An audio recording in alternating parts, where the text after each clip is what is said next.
Do you remember the time when you were feeling beautiful? You are dressed up, your hair done, and when you look in the mirror you see a beautiful, attractive person.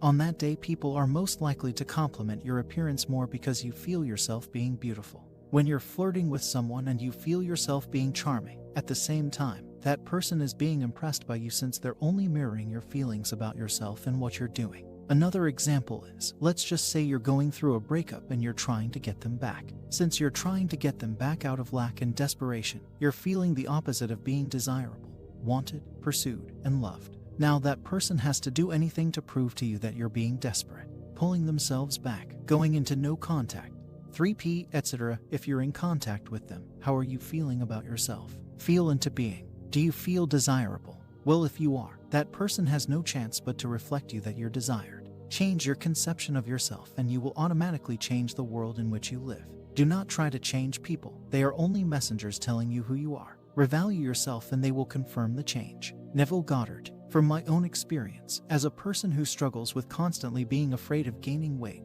I decided to test the law. Food no longer has any impact on me. But when I say this, I said it feelingly. I felt that food no longer makes me gain any weight. I embodied that. When I felt like I was going to binge eat, I felt an amazing comfort because I feel food can never make me gain any weight. For 4 days I ate tons of junk food and I never felt guilty or anything. It was my state. I ate burgers, pizzas, waffles, and chips, and everything people say is unhealthy. And at the end of the 4th day, I lost 1 kilogram of fat. When I told her the things I eat, she was shocked. LMAO. She asked me how I did it, etc. But after some time I lost track and get back to feeling like food can make me gain weight. I tried to affirm all the time. I imagined for days. But when I ate, I felt that I was going to gain weight. Even though I was affirming and imagining, I ate with guilt. Whenever you're feeling conflicts with your wish, the feeling will be the victor. Neville Goddard. You don't have to use imagination, affirming, scripting, etc. All these techniques are there for you to get into the feeling. If you do them without actually feeling into being and still feeling from your current state, don't be surprised why you're failing. Through your ability to think and feel, you have dominion over all creation. Neville Goddard. If you enjoy the background music in these videos, then you are going to love this album called Lemons. Meditate with calm and relaxing tracks. It's great for meditation, studying, and listening at night while sleeping. Make sure to check the link to the album below. Okay, but what if there is a straightforward and effortless way for you to feel into being? You don't have to affirm all day or imagine. The main purpose is to get you to feel like being what you want to be. Think of an actor. Actors embody their roles before the play starts. They become that person. Become an actor. If you desire to have millions, feel yourself being a millionaire. What would you feel if you were a millionaire? How would you walk? What would your attitude be like? Then embody it. Think of this as a game. Make it fun. Some songs can make you feel like the richest person alive. Some songs can make you feel confident. Dwell in that feeling. Imagination is amazing, but it's just a technique. If you desire to have beauty, walk like a beauty. Put your role on and feel yourself being the prettiest. If you want that person, feel yourself being desired by them. Ignore your current 3D. It's in the past now. You can be anything you want. The secret of it all is to make it as natural as possible. The time between your imaginal act and the manifestation of it can be as much as a minute. Neville talks about you can only plant your seed once. All it takes is one imaginal act to impress on your subconscious for it to start to realize your desire. This is why repetition of your scene is important.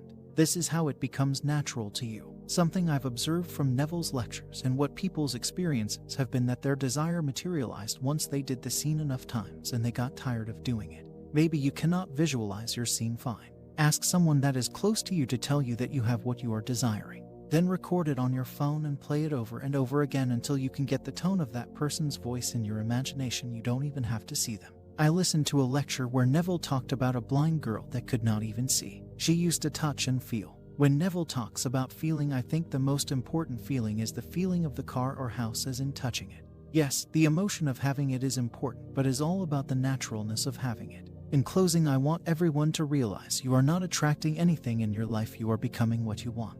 You don't need to see numbers to get verification of your desire here. That verification will come from the depth of your own when you have planted that seed. Always remember that the facts of 3D don't matter. All that matter is the facts in your inner being. The concept of living in the end. Living in the end is another key concept in Neville Goddard's teachings. Is living in the end. This concept refers to visualizing and experiencing your desires as if they have already come to fruition. Living, in the end, means that you live your life as if you have already achieved your desires. You imagine yourself in the future, looking back on your life and seeing that your desires have already been realized. The key to living, in the end, is to focus on the feeling of having your desires. For example, if you want to manifest a new relationship, you can imagine yourself feeling loved and cherished by your partner. You can visualize yourself happy and fulfilled in the relationship, feeling the love and connection between you and your partner. By living in the end, you create a powerful energy that attracts your desires to you. When you focus on the feeling of having your desires, you align your energy with the energy of your desires. This makes it easier for you to attract your desires into your life.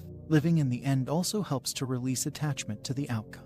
When you live in the end, you trust that your desires will manifest in the perfect way and at the perfect time. You release the need to control the outcome and allow the universe to bring your desires to you in the best possible way. Practical tips for manifesting desires. Now that we have explored the key concepts of Neville Goddard's teaching, let's look at some practical tips for manifesting your desires. Set clear intentions. Before you begin to manifest your desires, it's important to set clear intentions. What is it that you truly want? Write down your desires in a journal or on a piece of paper. Be as specific as possible and focus on the feeling of having your desires. Take action toward your desires. While manifesting is about using the power of your mind, it's also important to take action toward your desires. Take steps towards your goals, even if they are small steps. This shows the universe that you are serious about manifesting your desires and you are willing to do what it takes to make them a reality. Believe in the manifestation process. Belief is a key factor in manifesting your desires. Believe that you are capable of manifesting your desires and trust in the universe to bring them to you. Practice gratitude. Gratitude is a powerful tool that can help you manifest your desires. When you express gratitude for what you already have, you create a positive energy that attracts more of what you desire. In conclusion,